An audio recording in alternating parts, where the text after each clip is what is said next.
The Northgate Mall bustled with weekend energy families, shopping teens gathering, and seniors like Master Sergeant Hal Murphy simply seeking a quiet bench and a warm cup of coffee. At 88, Hal walked with the aid of a sturdy four-wheeled walker, each step a reminder of the shrapnel wounds and arthritis earned over 3 decades of military service. His weekly visit wasn't for shopping or errands. It was for the normalcy, the atmosphere, a brief connection to a world that seemed to move faster with each year. That morning, Hal had positioned himself carefully near a quiet alcove by the food court out of the main pedestrian flow. Sipping his coffee, he took in the chatter and movement around him until the sharp voice of a young mall security guard broke through the peace. "Sir, you can't obstruct the main thoroughfare with that thing." Officer Cade Jenkins snapped his tone, lacking the least bit of respect. He nudged Hal's walker with the toe of his boot as if it were a stray shopping cart. Hal blinked, surprised. "Just trying to rest my legs, son," he said evenly, but Cade wasn't listening. "Move it now, or I'll call in a formal removal," he barked. Before Hal could respond, Cade shoved the walker. The metal clattered loudly to the ground, spilling Hal's coffee and sending the veteran stumbling. Gasps echoed from nearby shoppers. Hal gripped the bench to steady himself, pain flashing through his hip. A child began to cry. Cade stood towering, his hands on his belt, radiating self-importance. Hal's dignity was bruised more deeply than his body, not by the fall but by the sheer indifference. A man who had navigated battlefield chaos was now being treated like a nuisance. He said nothing, but in his chest something stirred, not rage, not fear, but a quiet certainty someone somewhere would answer for this. And in his pocket lay a coin that would change everything. Master Sergeant Hal Murphy had faced mortar fire in Korea and sleepless nights in the jungles of Vietnam, but nothing felt quite as cutting as being humiliated over a cup of coffee in his own hometown mall. After Officer Cade Jenkins knocked over his walker, Hal had managed to steady himself and move to a quieter bench near a department store. His coffee had soaked into his pants, his hip ached from the stumble, and his dignity was in tatters. Yet, like many old soldiers, Hal remained silent. Not out of weakness, but out of habit. He'd learned long ago that complaining often fell on deaf ears, but not everyone had gone deaf. As Hal sat quietly nursing a bottle of water, a kind janitor had offered him a small brass coin sat in his palm, etched with the crest of the 75th Ranger Regiment and the words "Rangers lead the way." It wasn't just a keepsake. It had been presented to him by General Michael "Iron" Mike Riley, a man he once served under and saved during a brutal supply ambush overseas. It was a symbol of respect and connection. He hadn't spoken to the general in years, but there are some bonds in life that outrank time. Hal flipped open his old flip phone. It still had one number labeled IMR, urgent only. He hesitated for a moment, then pressed call. It rang once. "This is Captain Miller, aide to General Riley. How may I help you?"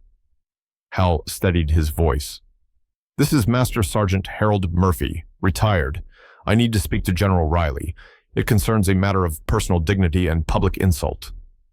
The line went silent for a beat. Then, "One moment, Master Sergeant." 10 seconds later, a gravelly voice snapped to life.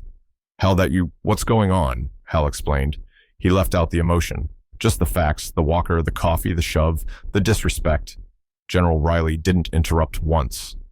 But when Hal finished, there was no mistaking the fire behind the general's measured tone. Northgate Mall officer named Cade Jenkins, and the manager didn't even intervene. The general asked, slow and deliberate. "That's right, sir. You sit tight," Riley growled, "and get yourself another cup of coffee. I'm handling this immediately." Hal didn't fully know what handling it meant, not yet. But he knew one thing with absolute certainty: General Riley didn't make idle promises. Exactly 6 minutes later, Mr. Thompson, the Northgate Mall's general manager, was interrupted mid-lunch by a call from an unlisted number. Thompson speaking. "This is Colonel Davies' office of the Secretary of Defense. We are calling on behalf of General Michael Riley regarding an incident involving Master Sergeant Hal Murphy." The manager sat up so quickly he knocked over his drink. What incident?" Colonel Davies' tone was razor sharp. "You will be briefed in full.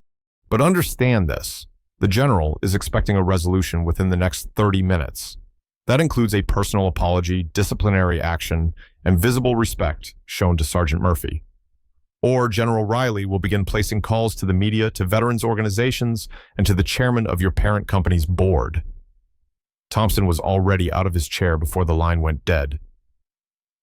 At the far end of the mall, Hal still sat quietly oblivious to the storm gathering around the name Harold Murphy. He hadn't raised his voice. He hadn't made a scene, but someone else had, and the Pentagon was now on the line. Mr. Thompson, general manager of Northgate Mall, had handled angry customers and corporate audits, but nothing prepared him for the voice on the other end of that call. Colonel Davies, Office of the Secretary of Defense. Just hearing those words knocked the air from his lungs. He straightened in his chair instinctively, the temperature in his office suddenly 5 degrees warmer. "Sir," the colonel continued in a clipped, commanding tone, "this call is in direct response to an incident involving Master Sergeant Harold Murphy, United States Army retired, 88 years old, and a decorated combat veteran." Thompson's eyes widened. I wasn't aware." "You are now," Davies cut in. "General Michael Riley is personally monitoring this situation. You have 30 minutes to deliver a full apology to Master Sergeant Murphy, take immediate disciplinary action against the security officer in question, and report back with confirmation of resolution.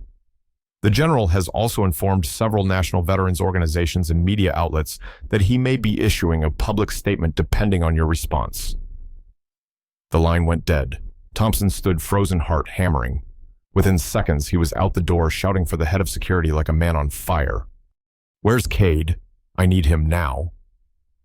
In less than 3 minutes, Officer Cade Jenkins, still strolling through the food court with a self-important strut, was found and escorted to the manager's office. The smug look disappeared from his face the moment he saw Thompson's expression. "What's going on, sir?" Cade asked, confused. "What's going on," Thompson snapped, "is that your arrogance just got the Pentagon on the phone. You shoved a veteran's walker, humiliated him in public, and now General Michael Riley is demanding answers." Cade's mouth opened slightly, but no sound came out. "You're coming with me, now." The two men, accompanied by the head of mall security, moved quickly through the building until they spotted Harold Murphy still seated quietly near the entrance of the department store. A young janitor stood nearby, having offered him a fresh bottle of water. Hal didn't notice the commotion right away, but he did when Thompson suddenly appeared in front of him, face flushed, hand extended, followed by Cade and 2 other officials. Master Sergeant Murphy Thompson began, voice thick with urgency. "I want to personally apologize for what happened earlier. What you experienced does not reflect the values of this establishment, nor how we treat our honored veterans." Cade, now visibly sweating, mumbled, I'm sorry, sir. I didn't mean, well, I shouldn't have." Hal looked up slowly, expression unreadable. He didn't nod, didn't smile, just listened. "I've suspended Officer Cade effective immediately."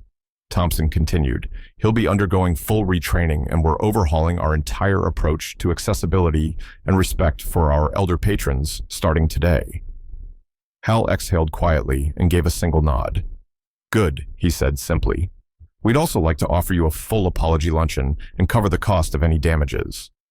Please let us make this right." Hal wasn't interested in gifts. "Make sure it doesn't happen to the next guy." That's all he replied. Back in Washington, Colonel Davies updated General Riley. The manager made contact. "Apologies delivered, disciplinary action taken." "Then we're done here," Riley said, "for now." And just like that, what started as an act of petty disrespect had turned the entire mall's leadership structure on its head, because when the Pentagon gets involved, ignorance is no longer an excuse. The air inside Northgate Mall was no longer calm. Word of the Pentagon's call had spread like wildfire among the upper staff, and Mr. Thompson, the mall's manager, was in full-blown panic mode. His neatly combed hair now clung to his forehead with sweat, and his suit jacket lay forgotten on the back of a chair as he scrambled to clean up a mess he hadn't even seen coming. He had dealt with complaints before: lost receipts, rude clerks, power outages, but never anything that triggered a direct line to the Department of Defense, and certainly not one involving a 4-star general. The name General Michael Riley carried weight, and Thompson knew that if he didn't respond quickly and correctly, his job and reputation would be obliterated. First, he summoned Officer Cade Jenkins to his office. Cade walked in, still riding high on a misguided sense of authority, unaware of the firestorm he'd ignited. "Sir, I was just doing my job." The old guy was in the way. Shut it, Thompson snapped, slamming a file folder on the desk. Do you know who you shoved today? That was Master Sergeant Hal Murphy, retired Army Ranger, 3 tours, Bronze Star. That old guy is personal friends with General Riley. Cade's face turned ghost white. I've already informed your supervisor, Thompson continued, but I'm telling you myself, your conduct was disgraceful. Effective immediately, you are suspended without pay, pending full review. You'll be reported to the contracting agency. If I had my way, you'd never wear another badge again. Cade opened his mouth, but the words died behind his trembling lips. Next, Thompson made his way back to Hal. The elderly veteran was still seated near the department store, quietly sipping water. This time, Thompson didn't come alone. He brought the mall's head of security, 2 human resources reps, and Officer Cade, no longer swaggering, but slouched hands clasped in front of him like a chastised schoolboy. Master Sergeant Murphy Thompson began kneeling slightly to meet Hal's eye level. We are here to offer our sincerest formal apology. Officer Jenkins's behavior was inexcusable. We've already taken immediate disciplinary action, and we've opened a full investigation into our staff training policies. Cade stood silent, red-faced, and humiliated. Hal studied them all for a moment. His expression was calm, but unwavering. I didn't come here today to cause a scene, he said slowly. I came for a cup of coffee and a quiet place to sit.